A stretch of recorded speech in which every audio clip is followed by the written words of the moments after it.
We are live. Hi, I'm Jeff Johnston. I'm the host of the Living Undeterred live stream tonight. I am beyond excited for tonight. 2 weeks ago, we had our first live stream, and it was awesome. It was a great experience. Had 4 awesome guests. I have 2 more guests tonight. I think everybody here has been a podcast guest that I had in the past. So I'm trying to bring them back on, kind of talk about some of the things that we navigated through. But before I bring on our guests, a couple of house cleaning things. We had last night, I was able to announce our Prairie Golf Scholarship winner at Cedar Rapids Prairie High School. After our son passed away, we set up a scholarship that we set aside $1,000 a year to a graduating senior to go off to school. Someone who's on the boys golf team, obviously with our story and with my son Ian raising money and awareness after Seth died through golf. Golf did a lot to us, so I wanted to give back. But Dawson Reavers was the winner of our scholarship, so congratulations to Dawson. And also our golf outing we had last Saturday. Man, what an unbelievable experience. Imagine Cedar Rapids, Iowa, the derecho. We have, COVID over the whole globe. And I'm going to businesses asking them to donate, $25, $50, $100 to a golf outing.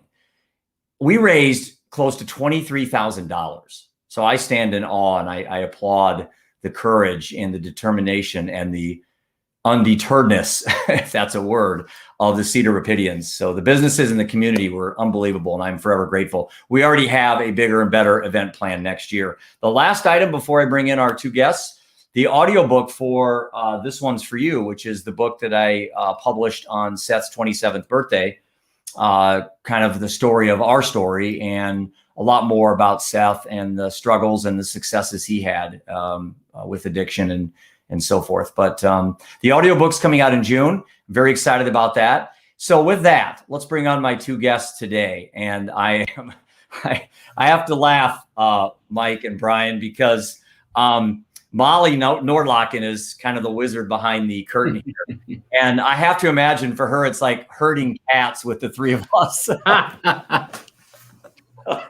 I've got my phone blowing up, people asking for the link, and my lighting isn't working. And I don't know how we're going to do this tonight, but Molly's going to be there to bail us out when we get in trouble. So welcome to the show, guys. Thank you. Thanks for having us. You bet. So I'm going to start. I'll start with Mike first, and then I'll give a quick bio. Then I'll move on to Brian, and you guys can introduce yourself too as we go along. Mike, I met you. Both of you guys you're that type of person that when I met the first time, I'm like, I think I went to high school with this guy, don't you guys have people like that you meet that you just like, you feel so comfortable with? I remember Brian, the first time I met you, I sent you a link to my video and you called me up and you said, "Hey dude, you look healthier than you did in your video," and that was like, that was like 30 minutes after I met you. Mike's the same way. And there's a reason why I brought you guys on the show tonight. The Living Undeterred mindset, the Living Undeterred project that I'm on is really taking a lot of momentum right now. And it's to the point where I'm really juggling a lot of things simultaneously. And Mike, I met you through LinkedIn the same way I met Brian. And your story is absolutely amazing. You're not called Phoenix Mike or Cabo San Lucas Mike. You are, of all places, Antarctic Mike. So we're going to get to that, how you came up with that. But the great thing about your story, Mike, is you ran a marathon in Antarctic, not because of the sport, but because you wanted to walk in or literally run in the shoes of your hero, Ernest Shackleton. So we're going to talk about how he changed your life and how you become a nationally renowned public speaker, kind of a motivator, and at the end of the day, an awesome storyteller. And you have a book out as well. We'll talk about that in a little bit. Leadership or Leading at 90 Degrees Below Zero. And our next guest is Brian Wall. Brian, again, met you on LinkedIn. We hit it off awesome initially. And I think what I've liked about your story is that you bring both. I have this life story of addiction and substance abuse, and I don't have the clinical background. You have the clinical background. That's kind of your profession, but you also have a personal life story where addiction and substance abuse for a while drug you into the abyss, and you've pulled yourself out of it. And so from that perspective, I've learned a lot from you, and I consider you both of you close friends, even though I've never actually met either one of you face to face. Crazy. So does that encompass a little bit about the both of you? Either one of you can start, and then I do have kind of one quick question I want to ask both of you before we actually dive into things tonight. Go ahead, Mike. Yeah, it's the fact that, Jeff, that you've not yet met either one of us in person, and yet here we are, and you and I have talked on a number of occasions, right, since we first met each other, and it's like, man, I feel like I've known this guy half of my life. And Brian, I don't know if you feel that way about Jeff, but when you have a lot in common with somebody, it's amazing how you can feel close to them, even though the time span has not been that long, and even though you may have never met in person. And I think last year, obviously by default, forced us to kind of do this thing. And I have met so many people like Jeff all around the United States. I mean, people that I'm now really close friends with. And some of these people I've had the good fortune to actually meet in person as I've started to travel again. And it's amazing how you can meet people online. And that's why these stories that go online are so powerful, because they end up bringing us to intersections with interesting people and compelling stories. Yeah, I totally agree, Mike. It's interesting because exactly what you're talking about happens in treatment centers all the time. You get into treatment and inevitably connect with someone that has a similar story, and it just fast tracks that relationship connection. And sometimes authentic, and sometimes not. Obviously, that's on the clinical side, right? But yeah, it happens all the time, and it was no different for me when I met Jeff. Just felt a connection right off the bat. Felt like we were brothers from another mother, and just love talking with you. I mean, the stuff you post, and it just connects with me. It makes sense. A couple of things before I throw out my first question. I see Patrick Moore is available, and Patrick is, man, what a great resource he's been for me. I read his book, Prehab. I know, Brian, you've had some conversations with Patrick as well. Patrick He was a guest on my show, and he was supposed to post tomorrow, but we're actually going to repost this to the live stream tomorrow. I'm going to move Patrick to next Friday. But man, he is a guy that's just a unbelievable well of knowledge on the addiction and the angle of pre-habituation, getting into having these risk assessment programs, the stages that you can start to identify the most likely candidates to run down these problems with addiction. So wanted to say hi to Patrick. Dan Walterman's watching as well. He's one of my associates at Premier Investments. And Dan, he wants to meet Antarctic Mike so bad. You too, when you come to Iowa, Mike, you're going to have to meet Dan. Dan's my extreme cave diver friend, I like to say. You two would hit it off. And then Maria Rouse, she's from, I think from California. She's another LinkedIn associate of mine. Doug Jungi, who is a dive master with Dive Ventures. And Doug and I are going to be in Rotan with my son Roman scuba diving. That's one of my coping mechanisms that you guys know quite a bit about, which I do want to talk about coping mechanisms tonight. But here's my first question. Now, I want you guys to really think about this. This is going to set the tone for the rest of the night. So no pressure. All right, Brian and Mike? All right, so here's my question for you guys. If you had to eradicate one phobia, would it be spiders, snakes, heights, or flying? For you personally, which one would you eradicate? Spiders, snakes, heights, or flying? Tough question. That's easy for me. It's easy for me too, but spiders. That's me too. Anything that crawls. I am not a bug guy. Not even close. Snakes, I'm okay with, because I know most are not poisonous. Heights and whatever, no. I mean, I'm sure I'm a little terrified if I got way up there, but compared to bugs around me, bugs are out. I think it'd probably be snakes. I'm one of those guys, if I have a spider crawling on me, I usually just kind of flick it off. It doesn't bother me too much. Snakes are just creepy to me. And you live in the reptile capital of the world. I know. No, this is even crazier, Mike. Check this out. I swam all my life. That's part of my story. I swam in college, etc. I'm super uncomfortable in really deep water. Huh. It really bugs me. Like I can't. I have a hard time enjoying it. We went scuba diving. You've never scuba? Yeah, we went scuba diving, and it was a little unnerving at first until you get used to the mask and stuff and kind of go out there. I was with someone that helped a lot. If I was out there by myself, I don't know. I can't get out of my head. It's really tough. Isn't that crazy? So, like I swam all my life and yeah, because you were like, what sense does that make? I do want to talk about your story. We can move into that in a minute, but yeah, I'm a certified scuba diver. My son and I actually, last trip we were on in St. Lucia, we did a night dive.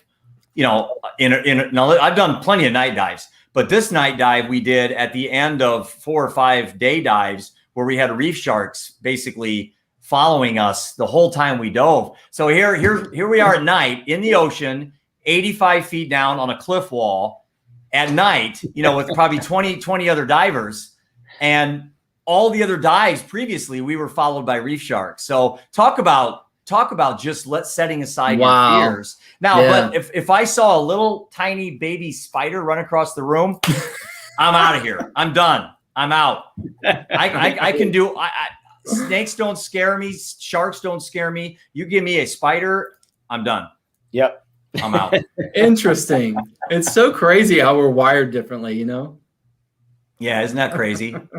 Hey, this is Mental Health Awareness Month, guys. Yeah. And I think we'd be remiss, or we'd miss an opportunity here if we didn't kind of segue into what I do every day, and I know you do too, Brian. And I know Mike, in your talks, you give more talks than Brian and I do combined. And I know that you talk in front of a lot of CEOs and corporate leaders, yet that doesn't mean they're not susceptible to the pull of addictions and abuse. Matter of fact, sometimes they're the ones that act like they're the most successful, the ones that have, as you say, Mike, the mask. We talked about that last night. Do you want to comment a little bit on that, Mike, about maybe the observations you see with the issues in the business world with addictions? And then Brian, we can get in talking about maybe how, with mental health awareness, maybe ways we can deal with some of these things as we segue through the show today.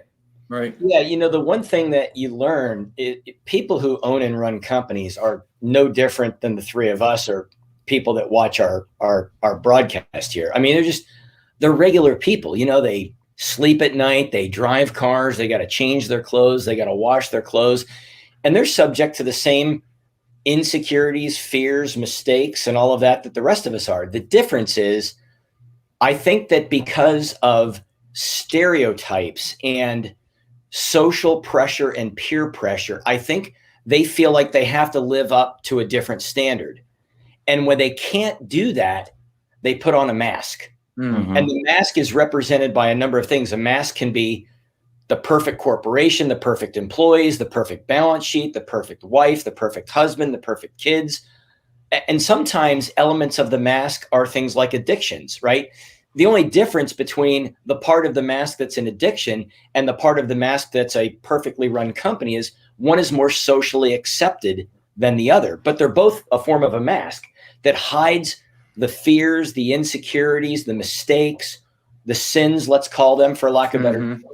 And, the irony is that they spend most of their whole life building this mask. But what they really want is to take it off. Mm-hmm. That's really what they want. They want to take it off, and they want to be accepted and loved by other people despite not having the mask. And that's really what people want. Yeah, I want to grab a couple comments here. Patrick Moore says, Avengers Assemble. I love it. I'm not sure which one that we are.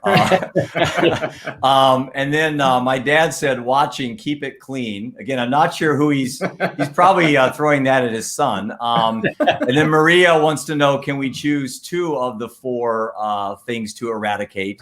I would still say spiders and spiders. And Patrick also says, our fears prove we are not logical. We are risk response creatures with some gaps here and there. Interesting. Brian, do you have something to add on that? Patrick is a big brain. I tell you, that guy, I've learned so much from his posts, man. He is, he's a different level, a whole new level for me, and has opened my eyes to so much. And it's really opened my eyes to exactly what he just commented on, and that is that we're constantly adjusting according to our environment, and behaviors unfold accordingly, and then we respond to that. And it's just this continuing process that happens. And then it leads into what Mike had mentioned, that, you oftentimes are things happen, you respond, and you create in order to get through whatever situation you're in, and that creates another outcome because you're presenting to the next situation different than you were in the situation you just came out of, where you adjusted accordingly. And it's just this ever evolving process, and then you get to a point, just like Mike's talking, where you get to the top or whatever that upper echelon is for you, with goal setting and stuff, and you realize, like, wow, what have I gotten myself into? I'm not even sure I want this anymore. And how do I go backwards, or how do I take this mask off and start over? And what does that look like? And what does it mean? And it gets scary. And then you got to respond to that, right? And so the ever evolving process continues. I know, Brian, you would know this. I think there's 14,000 treatment centers in our country, and it's a $45 billion business. It's big business. And when I read this book by Patrick Moore, Prehab, you can see all the notes I took on it. His angle is the angle that I kind of gravitated to about, I don't know, 3 or 4 months ago, after I started this project. I'm on the Living Undeterred project. And that is getting to the kids, because I'm not sure how much value I'm going to add to the 38-year-old housewife that drinks 2 bottles of, Pinot Grigio every night, and keeps falling on and off the wagon. I'm not sure if Jeff Johnston's, maybe Brian Wall's better at that person than Jeff Johnston is. But I think with my story and how I am passionate about kids, because my son was 23 when he died, and I went through 8 years of horrible addiction with him, is the pre-habituation, the pre-habit, getting to the kids, identifying the risk factors in kids, to say, okay, this kid, even though he comes from a good family, good solid foundation, some of the patterns in this kid, he could end up being, as Patrick alludes to, stage 2, stage 3, and stage 4. Then how do you gravitate back? It's an awesome book. And for people that just normally see the same narrative promoted, or people just trying to put water on a fire, and deal with that all the time, I like Patrick's angle in this. And I know he's not the only one out there talking about this stuff. So I just thought I'd throw it out there because I know he's watching. So yeah. That's solid stuff. It's a paradigm shift of sorts. It really flips your mind upside down. And once you can wrap your mind around what exactly he's talking about, it's really insightful stuff. It puts all the power back in your hands, I love what Mike talks about, the mask. I mean, him and I have been using that metaphor, I guess, frequently in relation to a lot of things. And I think the addiction issue in our country, addictions become, the mask, I mean, I don't want to deal with a bad marriage. I don't deal with my job. I come home from work, I'm all stressed, so I'm just going to go get drunk, and obviously, and Patrick would know this as much as anybody, the outcome is not favorable. You guys know about my 2 roads story in my book. One road is just, paved with lost souls and broken hearts. And it's like, I don't want to go on that road, but the addiction pulls you so strong, and being, again, Mental Health Awareness Month, I think, and you guys would agree with this, is the umbrella is mental health. Everything falls under mental health, the addiction, suicidal ideation, anxiety, depression, all these things. And again, Brian, you're the expert on the panel here in regards to this. But would you agree it really all kind of starts and ends with mental health? And that's why we're in Mental Health Awareness Month. Yeah, I'd completely agree. I think that umbrella does exist, and it all falls under that, and it's all fueled by itself. And it's, the substance use oftentimes evolves from those unresolved, traumas in the past that need to be addressed at the core. And until that happens, that ever evolving process continues and creates more destruction and dysfunction to eventually be addressed or overcome you. I want to hit 2 things. One, Brian, I want to talk a little bit about your past. I want to talk about your swimming. I want to talk about your swimming Olympic trials. I think you were in, kind of what happened there in the road that you went down temporarily for a while. And then, Mike, how in the heck did you end up running a 62-mile ultra marathon in Antarctica? Everybody watching wants to know why. I do. Yeah. What are you an insane person, or are you just highly motivated? I just got off the bus at the wrong stop. Well played. Well played. And you're like Forrest Gump. You just ran 62 miles home. Just kept going. Just kept All right, running. Brian, you're first. Brian, tell us about your youth and your swimming and the addiction issues you had. Yeah, so I was born and raised in a upper middle class Christian family. Nothing really to note as far as things that would have created any dysfunction in my life necessarily. Two really solid parents that promoted all the right things. And, I got into swimming when I was about 7 and, tried a lot of other sports and was just not real good at them. And ended up trying swimming with a recommendation of a friend and really enjoyed it and found that I had a natural talent for it. And so I swam for 15 plus years, and that took me into college and ended up swimming for a Division I school in North Carolina and, under scholarship and was pretty close to Olympic trial cuts at one point, a couple tenths of a second away. And, it's pretty quick, that's a brief range there, but in swimming, a couple tenths of a second's the difference between first and 50, 100, right. 200, right. Especially at the Olympic trials. I mean, we have some of the fastest athletes in the world. So, I say that and it sounds super impressive, but in the world of swimming, it's not really. But it all to say that I at a point was engaging in my gifts and got to college, and all the stuff that Mike's mentioning, all the anxiety and the performance-based concerns and that all the pressure got so overwhelming for me that I pursued the world of socialization. I wanted to do anything outside the pool, and so I would do that when I was outside the pool. I was using whatever I could get my hands on, really whatever I could afford at the time, and eventually began using during practice. I'd get up to go to the bathroom, get out to go to the locker room to go to the bathroom and do whatever I needed to there to get through practice, and eventually lost my scholarship, got kicked out, and was piecing my life together after that. Mm-hmm. Yeah. Mike, how'd you end up in Antarctica, man? It's such a great intro. It was by design. In August of 2001, I was on a business trip in a city called Bakersfield, California.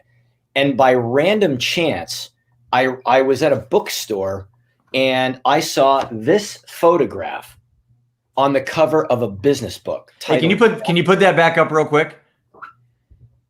Yeah. So that's the boat and a bunch of men playing soccer. Exactly. So I saw this photograph on the cover of a business book called Shackleton's Way. And I had no idea what the story was about. So I picked it up and I just thumbed through it for not even 10 minutes. And within that 10-minute period, I got it. And the story was about 28 men that were attempting to go across the entire continent of Antarctica on foot. And nobody had ever done this before. Nobody had ever even thought of this. And I was so inspired by the character and the courage and the creativity of somebody that would try something so outrageous. Yeah. And so I was instantly hooked to the character of this guy named Shackleton, whom I didn't even know. And so, of course, I bought the book, and then I bought another one, and I went kind of bananas with it. And now I've got more than 100 books from sitting up above me there. He's extreme at the core. I told you Mike has ADD. Didn't I tell you that, Brian? I love it. So then I knew, because the stories are full of lessons and metaphors for second graders, soccer moms, and business people. And so I knew this was a gold mine of lessons. And so I ended up writing a leadership course for my employer based on one of these stories. And it became a instant hit overnight within the corporation.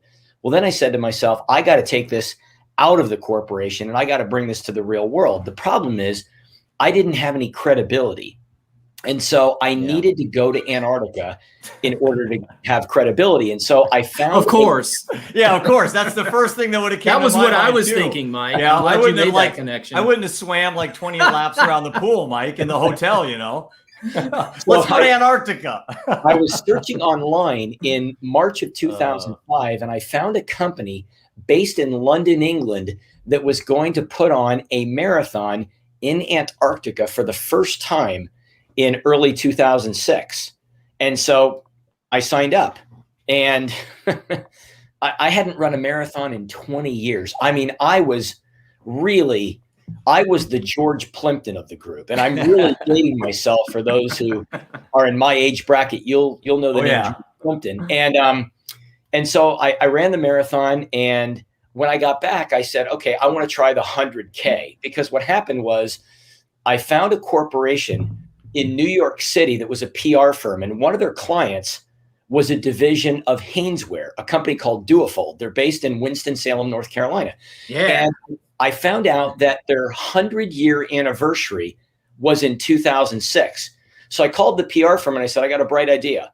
100 kilometers on their 100th birthday in their gear, and we'll take photos and videos and they can use it to promote their stuff.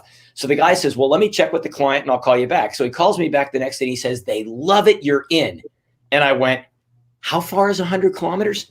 I literally did not know how far 100 kilometers was when I committed. And I'm like, 62.1 miles. I don't even like to drive that far, So that's how I ended up doing both of those trips. And that was both in the year, they were both in the year 2006. And the rest is history, Mike. And the rest changed my whole life. Yeah. So you blackmailed yourself into success. That's what happened. I never thought of it like that. Yeah. Well done. I love it. Hey, I got a couple of shout outs. First of all, Eric. Eric's a great friend. Eric's a senior this year at Prairie. And Eric's wanting to know, what about opening a new door for new opportunities for the good stuff and slam the door on the bad thoughts? A wise man said that to me. Eric, coming from a high schooler, and that's very astute observation. It's possible I said that to you, but I'm not sure. But I want to thank you for your service as well, man, going into the Army next year. So rock on. Yeah. Lori Renner, Brock and Lori Renner were there during our whole crisis with Seth, and they're a second family to me. And then Justin Gill. What do I say about Justin? Seth's best friend, my son who died. Justin was there to the very end. And when Seth had problems and was incarcerated, all of his friends disappeared, like they all do. The friends of convenience tend to move on to other friends of convenience, but Justin didn't. Justin was always there. When I visited Seth at ASAC, when I visited Seth in jail, Justin was there. And I don't know what to say, Justin.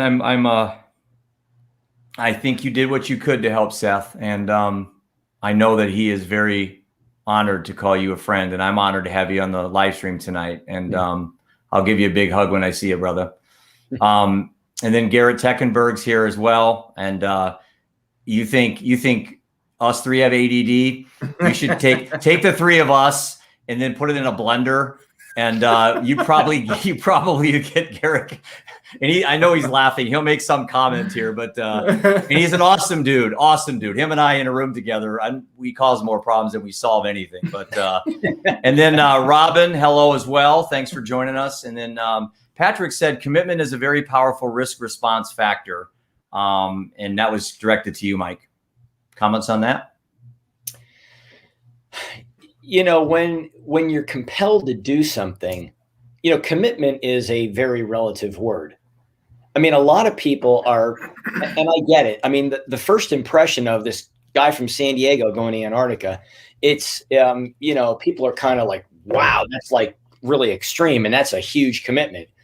And it's funny, when I got back, the thing that astonished most people is the fact that I actually did what I said I was going to do. And, to me, I was kind of still scratching my head going, why is that so astonishing? Because why would you not do this?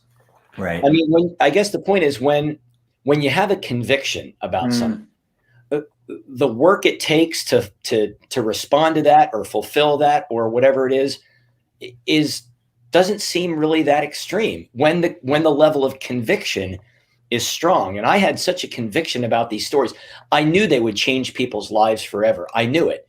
Therefore, I wanted to position myself to be able to be the catalyst to bring the lessons to the world. And I knew that my degree of being able to do that was proportional to the commitment I was going to make in going to Antarctica. So to me, it really wasn't that big of a commitment.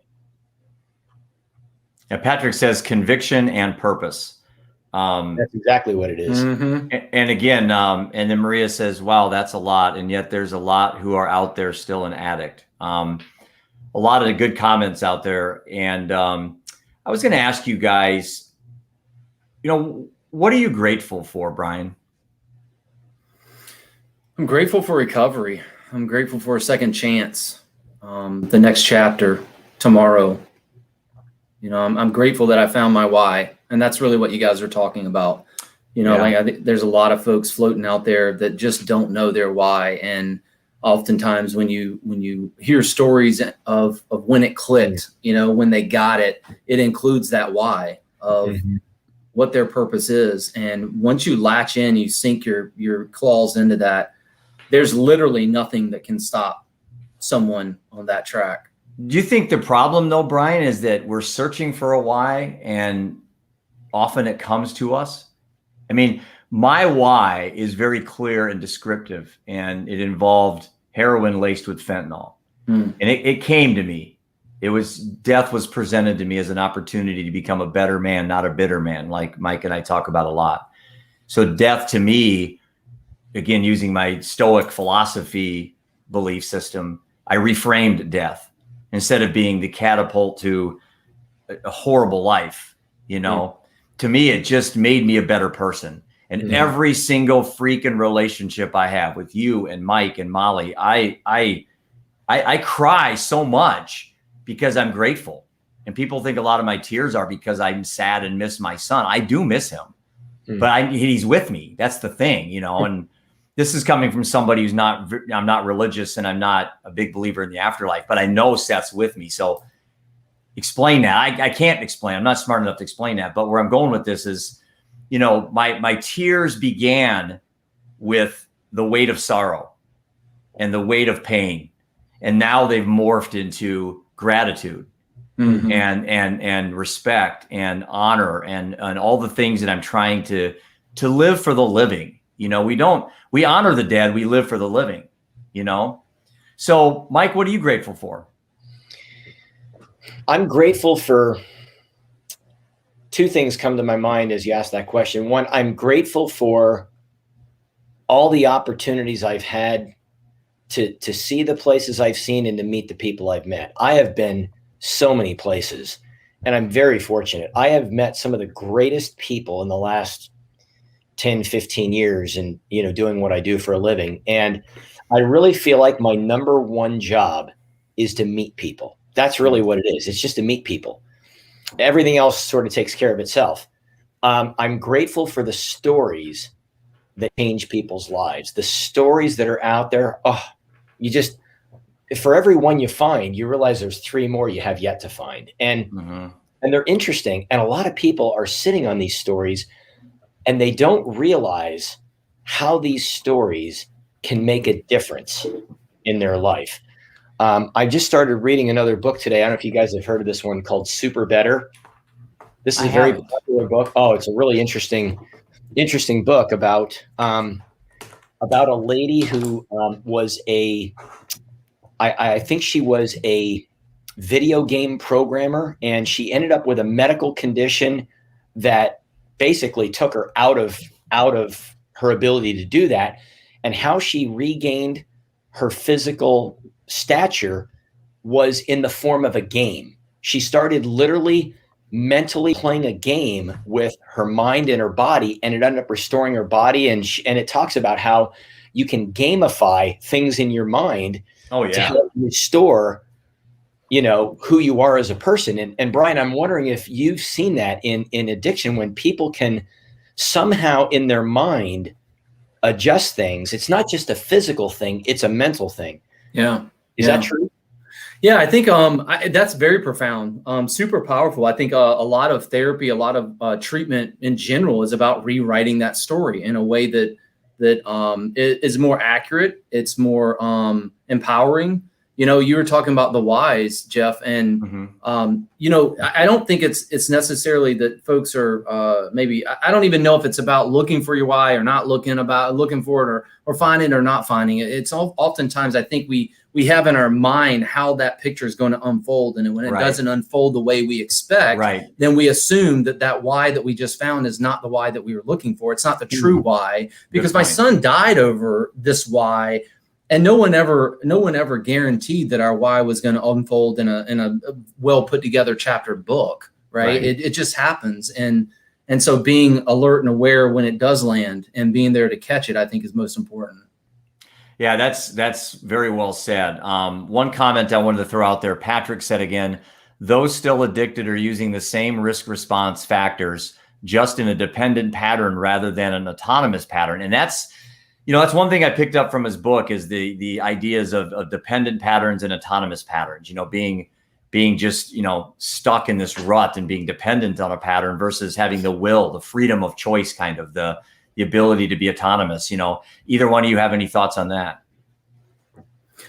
Yeah, I think it's the disease of addiction. It's crazy how it gets you into these patterns that Patrick's talking about, and it convinces you that they are the best for you and they are sustainable long term, and they're going to provide you what you need. And but there's also that part of you that know that that's not true. But you're stuck in that pattern, and it's almost you get stuck in this better the devil you know than the devil you don't kind of situation. Yeah. And before too long it becomes unmanageable, and that's those upper stages that Patrick talks about in his book. Hey Brian, Lori Renner wants to know, what steps have you taken to get sober? So when I almost 4 years ago, I was super grateful for the program, was not receptive early on, thought it was horrible, the worst thing ever going to happen to me, right? But I went to work, and I showed up at work with alcohol in my breath, and was confronted by a supervisor, and they got me into this this program for those unlicensed professionals, medical professionals. It was kind of an organization they had in the state, and it was very, very stringent, lots of accountability, lots of expectations, structured programming throughout that entire period. And it slowly weaned off as you spent more time in the program and showed success. And so for me, it was intense accountability, ongoing testing and support groups, and being walked through how to develop a support network and how to maintain that long term. So for me, it reminded me, it's really kind of silly because I was preaching this message of relationships and all that I do in the field, and I wasn't really practicing it myself, and so when the bottom dropped out, I didn't have those relationships in place. I didn't have those supports in place, and it just reminded me through the whole time I was in the program, how important that is to remember that life is about relationships. And not only that, but it helped to reset my mind a bit. All the stuff that the Patrick's talking about, it got me out of that flow of the upper levels and got me back down to the bottom, to kind of reset and reprogram myself to realize that I don't need those things to get through and to perform and do all these things that are expected of me. Brian, it got me thinking of, and I was going to throw this out to both of you. Maybe Mike, you can talk about this, but the ability to reframe things. And I had a blog a couple of weeks ago on the concept of reframing. And I know for alcoholics, if I'm not saying I get in confrontations with alcoholics, but I get in some healthy conversations, let's say, because I'm one of the rare anomalies that quit overnight as an alcoholic. I mean, it's one of the easiest things I've ever done in my life is to quit drinking. But you lose a son to heroin, everything else is easy. Yeah. So for me, that was not that difficult. But I've run into people saying, well, you're not a true alcoholic, Jeff, because you don't think about it every day. I play the BS card on that. I was a true alcoholic. I was just really good at hiding it, and I was functional, and I was successful and drove a nice car, at a big house, but I still drank every single night. But I was able to quit cold turkey. So I struggle sometimes trying to relate my story, which seems to be an anomaly. Mike knows I have a bottle of wine next to my bed. I keep it there to remind me how much I frickin' hate that shit, And I go to restaurants and I order a glass of wine, and I'll look at it, and the waitress will say, "Who's coming to join you?" I say, "No, this is just here to remind me how much I hate drinking." And most people, alcoholics. I love that. Now, Brian, that's not recommended in your courses, is it? Right. I have a dog named Camus and a cat named Opus. So, I'm not bragging. I found a way to trick my stupid brain not to play these freaking narratives. And when I'm going back to reframing, people say, well, I gave up alcohol. Right. Okay, let's just stop saying that. You embraced a new life. You didn't give up shit. Giving up means that you're missing something. You didn't give up alcohol. What you did is you embraced a new life, and stop telling yourself you gave up alcohol, and just stop. I don't know. I don't want to get off on it, but I didn't find anything genius. This just works for Jeff Johnston. And I was very fortunate. December 24th, 2017, 14 months after Seth died, I woke up Christmas Eve and I said, I'm done. And I've never been tempted since. And I can talk about alcohol all day. Doesn't bother me. I can go to parties. It doesn't bother me. Most people can't do that. So I'm cognizant of that. I'm not trying to be insensitive, but that's where I buck heads sometimes. Patrick said, and maybe I forgot I was gonna have you answer something, Mike. I already forgot, but Patrick says, and I want to thank him for this. He says, Seth helps us all. And man, that wraps up everything that I have in my heart. And Patrick, wow. I absolutely love you, man. I've never met this guy either. I have more friends I've never met than right. that. Maybe it's better that way. We don't meet him. I don't know. Well, that's reframing COVID. COVID was the greatest thing that's ever happened to me in my life. And I'm not saying that to be insensitive. I never would have started Living Undeterred. I never would have written my book. I never would have met you guys. I mean, my life is substantially better because of COVID. And I know people have lost family members and there's right. all these horrible things. I'm not downplaying it. I'm selfishly telling you, COVID has helped my life get better. Yeah. Seth's death selfishly improved my life from the standpoint I realized how fragile things are. Yeah. Patrick says, Mike learned how to habituate in an honest, low risk, high benefit pattern through taking action. His goal changed from survival to contributing. Mike, thoughts? I was thinking about the whole world of addiction, and I know a number of people who struggle with addiction, and I've seen some of these people walk away. Jeff, your story is not as rare as a lot of people think. And the one thing that comes to my mind is this: alcohol, pills, whether the drugs are legal or illegal, whether it's money, whether it's sex, whether it's gambling, all these pieces of the puzzle in the mask, they just seem like they're a curtain to hide behind, right? In other words, I had this traumatic event in my life. My son died. I had an accident, whatever the trauma, I was abused, whatever the trauma was. And now you're terrified, you're fearful. So you're looking for a place to hide. Right. When drugs and alcohol are a pretty convenient way to hide. Absolutely. Money is also another place to hide. Absolutely. These are curtains. And the problem with medication, and I'll just speak to prescription medications that are taken legally, under a doctor's consent. Those just seem like they just give people a place to hide. They don't really help you rectify the real problem. And the people that I've seen who have walked away from that stuff, given up all the medications, who have done well, are people who have embraced the trauma. People that have embraced it, where now, picture yourself on a stage, you're hiding behind the curtain, that hides the back of the stage. And now the pills are gone. Now you're on stage in the spotlight. You are at the place that Ernest Shackleton called the naked soul of man. Like there is nowhere to hide. And you're looking at the problem right square on, and you're not just looking at it, but you're embracing it. And it seems like the people who have honestly embraced the trauma that warranted them hiding in the first place are the people who actually do the best. And these are the people that don't go back on the pills, don't go back to the alcohol, don't go back to the curtain. Because when they embrace the trauma and they learn that they're okay, even despite this, they realize, hey, I don't need a place to hide anymore. Yeah. Brian, does that make sense? That you couldn't be more point on, man. That is exactly, I couldn't have stated it better. That's exactly, I don't think you're giving up alcohol or pills or anything. I think you're choosing to address the core issue that you've been clouding for so long. And once you get to that core and you start recognizing healing can happen and reframing can happen. Empowerment can come from it. That's when that, that success is launched in so many different ways. And it's not about, I was just talking to a guy here at Lucida just this morning, and we were talking about recovery. He's in recovery as well. And I was like, AA didn't work for me. NA was a little more enjoyable. I like to celebrate recovery. Even more so, I like the the recovery community, sober communities that are around CrossFit and things like that. I like doing that kind of stuff. And so we're all after the same end goal, but for whatever reason, oftentimes I know in our field, we can't get around the fact that it's going to look different for everybody potentially. Right. So, if you don't go to AA, whatever treatment plan that template, if you don't do that, that doesn't necessarily mean you're going to relapse or you're never going to recover fully. It just means that you're finding your why essentially. And that's a process and it takes time and it sometimes is ugly. Hopefully you live through it. Hey, we must have touched a nerve because I got lots of comments I want to catch up here.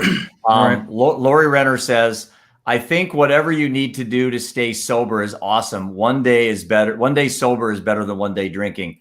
Amen. Amen. I mean, sure. it is a fist fight. And, I arrogantly sometimes say that I've got this conquered. I know I'm an alcoholic. I don't like to say that. I don't feel like I am. And I know if I had a drink, I wouldn't torture myself. That's the other thing I realized very quickly in this journey is if I ever did have a drink, I would just say, you know what, for that moment, I chose to have a drink, but now I don't. And I would move on. I wouldn't torture myself. Daniel Allison, the average dude. What's up, Daniel? I love him. Love Daniel. He's one of my all-time favorite dudes. Awesome. Yeah. I mean, he has more impact on social media for 2-minute videos than anyone I've ever met. Does. And he was actually on my first live stream I ever did. So if you're not following Daniel Allison, you got to get on that train. Oh, those videos are the best. I agree. So he says, I like it, Mike. So thanks, Daniel. Then Patrick says, Brian Wall and Jeff and myself made the same changes. Understanding these changes allow us to intervene and remove the pattern. Again, for those of you that haven't even heard of Patrick Moore, which I confess I hadn't about 40 days ago, it's been life-changing going down his road. And he didn't just reinvent this thing or just started a week ago. He wrote about this stuff a decade ago, if not further. And he did research at Kennesaw State University. And I want to get him on the live stream next time I'm on here for sure. Because I know we're going to have a lot of people interested in talking to him. Yeah. Maria says, you guys are fortunate to be able to get out. So I think she's implying the COVID, problems and stuff. And again, she's in California, so I can feel her pain out there. Eric, high school Eric says, so trauma is a process, not a curse. Trauma is painful. And Jeff, like we've talked about, pain is unavoidable. Right. But the suffering is a choice. Mm-hmm. And that's where, trauma it's trauma. It's difficulty. Yeah. There's no question about it. But we should have Angela, my wife, on this. I mean, she has been through, it's a story and a half, but she's been through a lot of difficulty. And one of the things that we have seen is that the prize that we all want is on the other side of difficulty. And the only way to get it is to go right through the middle. There's no other option. And I would say that I'll just call them difficulties, call them trauma. I mean, difficulty is a relative word. It comes in varying sizes, shapes, and colors. Can go from I failed a test all the way to, I lost a son, right? I mean, varying degrees. But I think it's fair to say that difficulty is the greatest teacher in the world. Mm-hmm. The life lessons you learn, you only learn through difficulty. And again, difficulty is a relative word because what's difficult for one person is easy for another and vice versa. But Brian, I was going to tell you a story about addiction because I think the answer to helping people is much closer at hand than we sometimes think. So the story goes to Pawleys Island, South Carolina, which is just south of Myrtle Beach. Mm-hmm. I have a very good friend there by the name of Gary Cooper. Gary is the CEO of a medical company called Palmetto. They're an infusion company. And so people with like MS and cancer go there to get, drugs that are $50,000 and $100,000 treatments. Gary, 4 years ago, was an alcoholic. His wife hated him. His kids were failing out of school, weren't talking to him. and he could barely make payroll at his company. I mean, the ship had so many holes in it. It's a miracle it wasn't already at the bottom of the ocean. So his life turned around 4 years ago when he hired a CEO coach, a guy by the name of Dan Mucci, a very close friend of mine. And so Gary's life turned around, got off the alcohol, rebuilt his marriage with his wife. His kids are acing school, and his company is, the story of his company is incredible. And I asked Gary when I met him, I said, well, what was the turnaround? And he pointed to this guy, Dan, his coach. And I said, well, what did this guy do for you? He looked at me and he said, he did nothing. And I said, you mean if you had never met him, we'd have had the same outcome? He said, no, that's not what I meant. When I said he did nothing, here's what I meant. He didn't try to counsel me, fix me, coach me, or correct me. And I said, well, what did he do? He said, he listened. Yeah. He listened. And when I had somebody in my life for the first time that was hearing me only to understand, not to correct, counsel, or direct, but simply to understand, that gave me the courage to be able to open up and talk about things. And then I could see my problem front and center. And this guy and I felt like I could accept myself despite this for the first time. I mean, that whole thing. And I thought, boy, are the answers really that close? Is the answer really that simple? Have we overcomplicated the treatment process? You know, I don't know, but sometimes you wonder that. Yeah. It's just, you can never speak to that enough. Hey, I got so many comments out there. This is awesome, guys. I really, really appreciate. I mean, Brian and Mike and I could talk for hours, but getting the interaction from everybody's awesome. So Justin Gill, who again, a little backdrop here, he was Seth's best friend, my son's best friend. He was one of the one or two friends that stood through Seth's whole 8-year addiction ordeal. Justin says, I use Seth's death as an excuse to get deep into addiction. I'm doing well now after embracing the trauma. You know, Justin, I didn't know that about you. Maybe you did tell me, but I was in grieving stage and I didn't listen very well. But I'm proud of you, man. I really am proud of you. Well done, Justin. You know, losing a friend like Seth, you know, I think about my two other sons, Roman and Ian. Sibling death is one of the most traumatic events for a child, more than losing a parent. There's studies out there that I wrote that in my book. Sibling death is a very difficult thing. And a best friend is almost a sibling, is almost a brother. And Seth was a brother to you, Justin. So I love you, man. And I'm always there for you, and keep doing what you're doing. Yeah. And I think a show down the road, I'm just going to get a bunch of young people on some show and just have a youth summit. Do it. Yeah, I am. And bring in guys like Justin and Eric, and we can rock the world. And then Silver Fox, DJ, thanks for joining. I think, Brian, you know DJ well. Yeah. She's awesome. We just got acquainted a few weeks ago, and I'm going to be on her show and she's going to be on mine. And she does an awesome job with her show. Anybody on social media not following her should. So, and then Justin, let's see. Patrick says, any of us can make our genetic predisposition and environment work for us. Let's see. God, I got so many comments catch up here.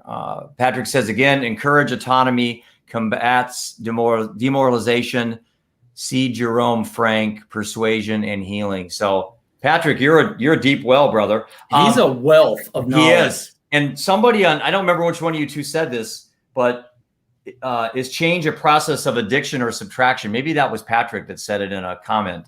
But I heard someone say that and I wrote it down, because my comment about, you know, I'm giving up alcohol versus I'm embracing a new life. That's exactly that. It's I added something to my life. I didn't take away alcohol. And that's what is change a process of addiction or subtraction. What do you guys think about that statement? Yeah, I can never come up with these quotes. I read them and I forget about them. But there's a quote. That's why I write them down. I know. I got to work on that. So there's a post I did recently, and it was about Patrick. If you know what it is, put it in the comments. Recovery is addiction. Addiction is giving up everything for one thing. Recovery is giving up one thing for everything, essentially. That was profound for me. That made a lot of sense, because I thought, and this is going along with what Patrick's talking about, you know, I thought when I was in active addiction, I had a lot more control than I did. I thought I had, everything was at my fingertips and I kind of controlled the world a bit. That ego kicked in. And now that I don't drink or use or anything, it's the amount of freedom and autonomy that has been dropped in my lap is just mind-boggling. I had no idea that it was even in existence or accessible to me so easily. I guess when I think of addiction, and Jeff, I guess the question was, is it more a function of addition or subtraction? Was right. that kind of? Yep. I guess I would see it more as a function of exchange. And what I mean by that is, okay, I'm exchanging the alcohol, the pills, the gambling, the whatever it is. I'm exchanging that for embracing the truth, for embracing the difficulty, for running towards the difficulty and not hiding from it. So it's an exchange. I'm just trading the curtain for being in the spotlight on the stage and embracing that which warranted me wanting to hide in the first place. That's good. Yeah, that is awesome. I mean, I'm like you, Brian. I can't remember quotes too. That's why I wrote a book. That's why I wrote a damn book, so I could remember stuff in my brain. I got notepads all over here. That's all I do is write notes. A couple other things here. Matt Jenkins. Matt's a good friend. Kenyon Murray and Mike Fett and Matt Jenkins about 2 years ago got a men's group together, a fellowship group. We met for coffee. We need to get back and do this more. Matt says, Jeff, this is awesome. Continue to keep pressing on. Thank you, Matt. You're a rock star. I do miss seeing you guys. We got to get back together and try to solve the world's problems, right? Yeah. Maria added, again, very personal. My first husband was a functioning alcoholic. Not sure how people manage to do that. Well, Maria, I was that man, not your ex-husband, but I was a functioning alcoholic. I tell you, it wasn't that difficult. You'll learn to be creatures of deception. You'll learn to lie. You'll learn to reschedule meetings. You'll learn to be late because your battery died on your phone. You just learn to create stuff. Brian's nodding his head. Oh, man. It's a very comfortable place to live. Very dysfunctional, very unhealthy. But in its time, it seems, it presents, it appears very comfortable.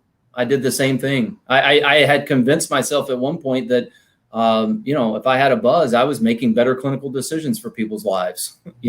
Wow, it's horrible. Well, I can say another thing too about myself is I write about this in the book is I had a compulsive gambling problem. Now, as a financial advisor, that's not something that you put on an application when you're trying to work with clients. Hey, Brian, do you want to invest your 401k with me? By the way, I'm heading down to the casino. You want to go with me? I'm 55. I don't really give a crap anymore about that because I don't do it anymore. So it's not who I am. It's a dead part of my past. But it's important for me to talk about these things because there's other financial advisors, there's other CEOs, there's other husbands and wives that have these problems. And the stigma with it is not allowing them to come forth. Patrick says, so Maria, very much thank you for making that comment about your first husband.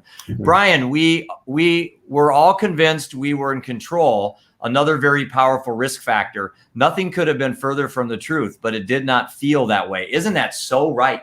Don't you feel so in control? Yeah. I literally felt like I could handle anything thrown at me. And all I was doing was creating more to clean up the next day. We know what's interesting about the control factor. Going back to Gary Cooper, the real demon in his life was not alcohol. The demon in his life was control. This guy had to be in control. And that obsession, I don't know if that's the right word, fear of not being able to be the one in control was really what drove him to hide behind the curtain called alcohol. Yeah. So this whole thing about needing to be in control, I have a funny feeling that's a bigger epidemic than a flu out there in the real world. And it masquerades itself in a number of ways. And then people hide from behind, all these various curtains. And some of the curtains are so very socially acceptable that we don't really understand that person has a problem and is really sort of a ticking time bomb in some ways. Yeah. Hey, what do you guys think about the legalization of marijuana? What's your thoughts on that? I think there's some good things about it. It's connected with lots of larger influences on the U.S. that have their hands in cartels and sex trafficking. The whole drug world controls a lot more than just what's exchanging hands on the streets, right? Good point. So there's a lot of that I think is good when we get more control of it and we get out of being controlled by outside influences like the cartels and things like that. But as far as regular use, I think there is some medicinal value in it if used in therapeutic ranges.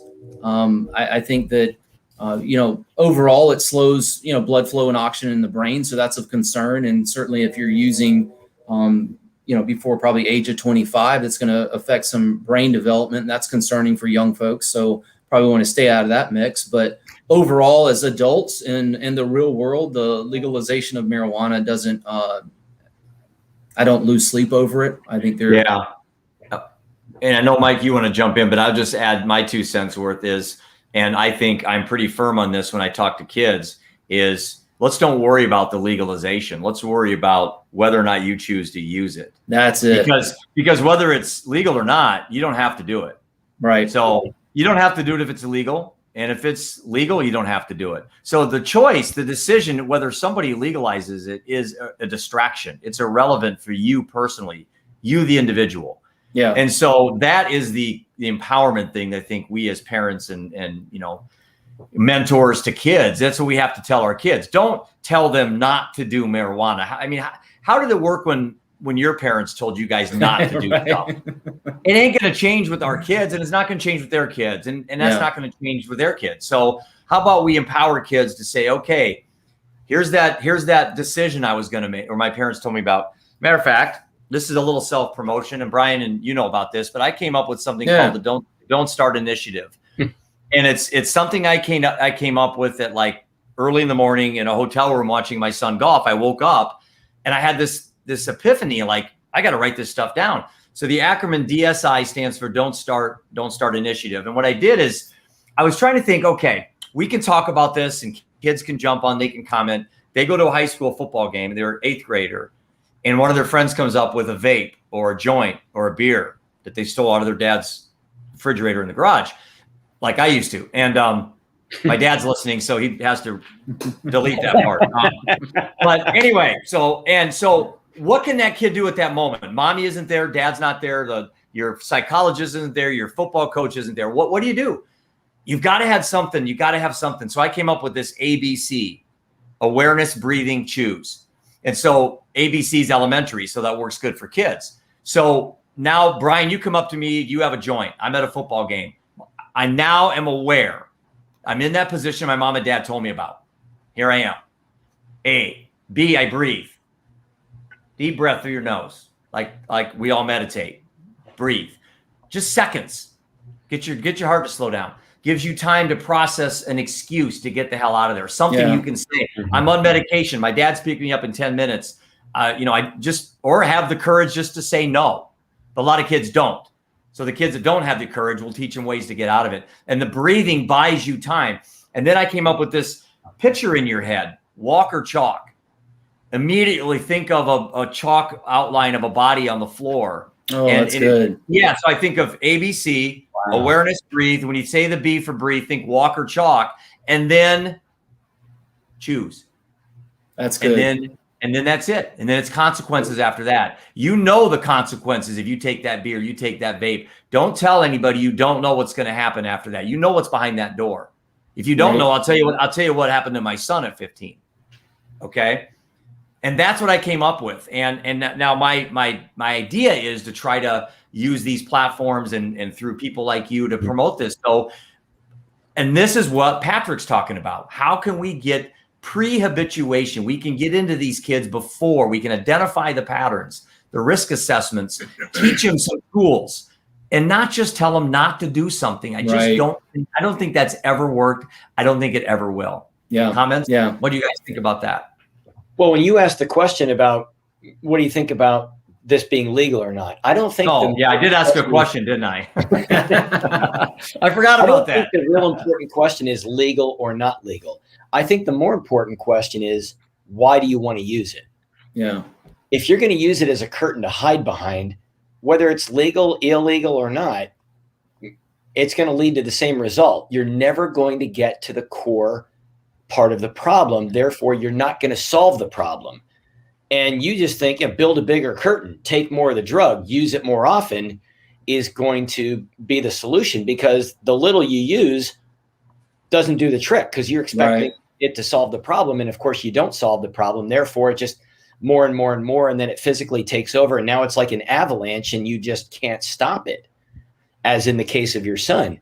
And so I think the big issue that people have to ask themselves is, well, why is it that I actually want to even engage in this, whatever the behavior is, whether it's marijuana or anything else? Right. Yeah. You know, a lot of times, guys, people aren't escaping, they're exploring. Yeah.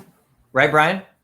Yeah, I think initially that's inevitably a part of the process. But I think that even before that, going along with what you guys are sharing, which is, I think, on point, I'm kind of a cheat sheet for my kids, because I'm in the field, right? So I'm really big about building awareness and explaining to them what things actually do once they enter the body, and how they affect the body, and how the development of the prefrontal cortex and impulsivity is at certain levels when you're younger, and when something enters the body at 13, your body's going to process it differently than it would if you were 35, right? So constantly trying to educate my girls on just the body and how it responds to environments and influences, and why it's important to manage all that and answer questions like Mike's talking about. Like, I'm really depressed, I need a beer. No, that's not when you need a beer. Right. That's not when you should be drinking a beer. Brian, has the explanation, as you put it, have you seen that be an effective deterrent, let's call it?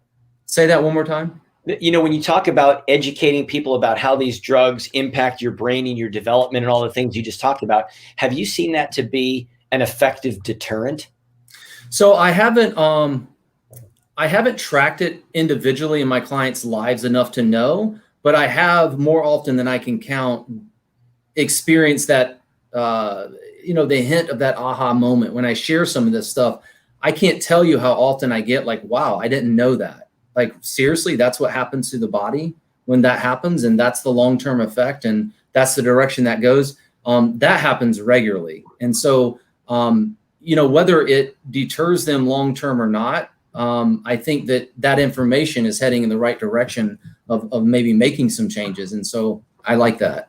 Well, I can tell you, in all honesty, and I can tell your viewers, I have never touched any illegal drug ever, not once, not close, ever in my life. And there's one reason.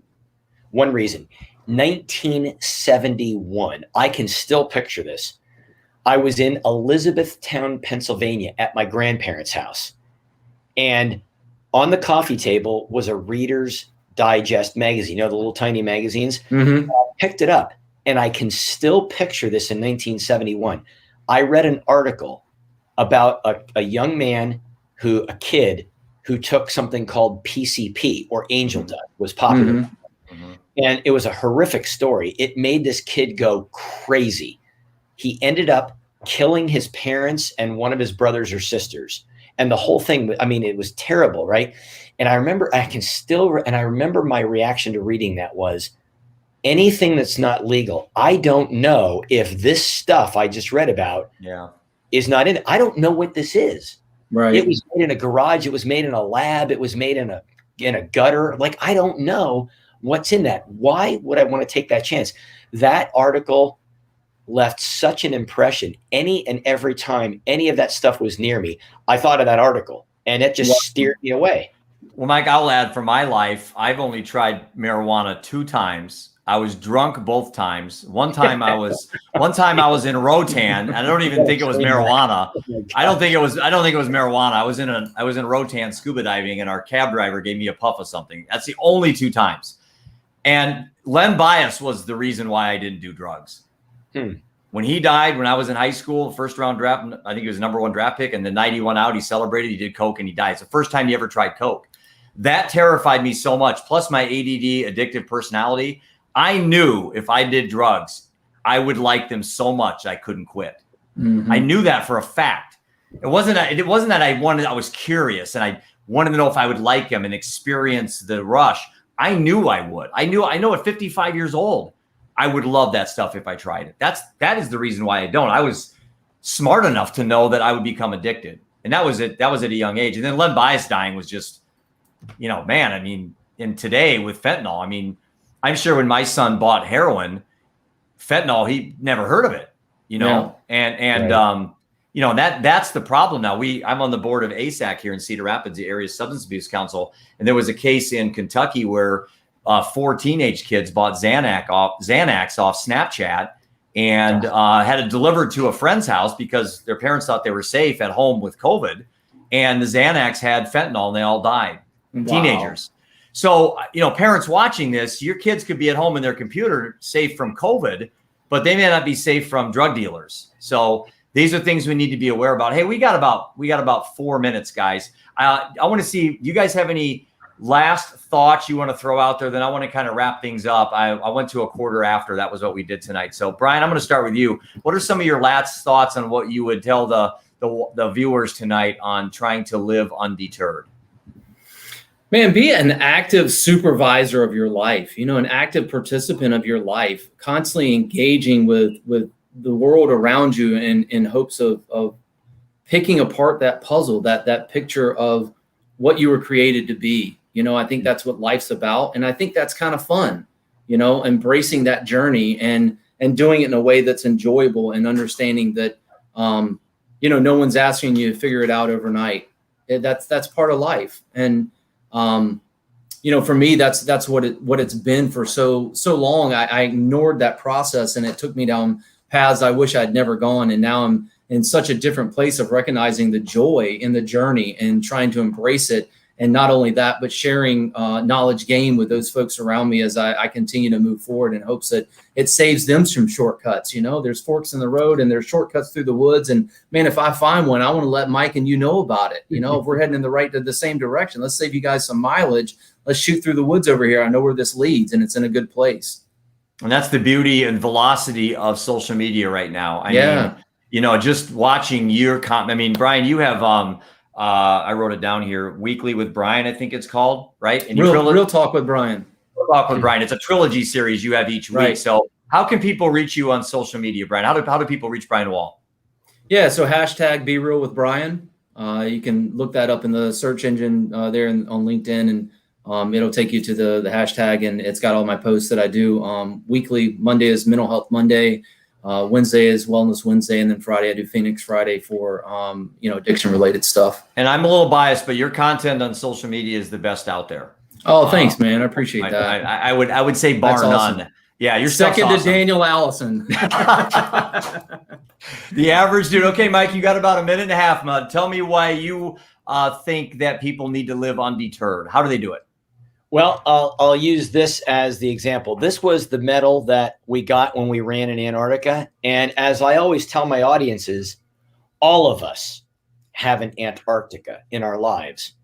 And the Antarctica in our lives is what we want to learn, do, or become. This is what drives human behavior. So I think that the lesson is ask yourself the question, what is it that I really want to learn?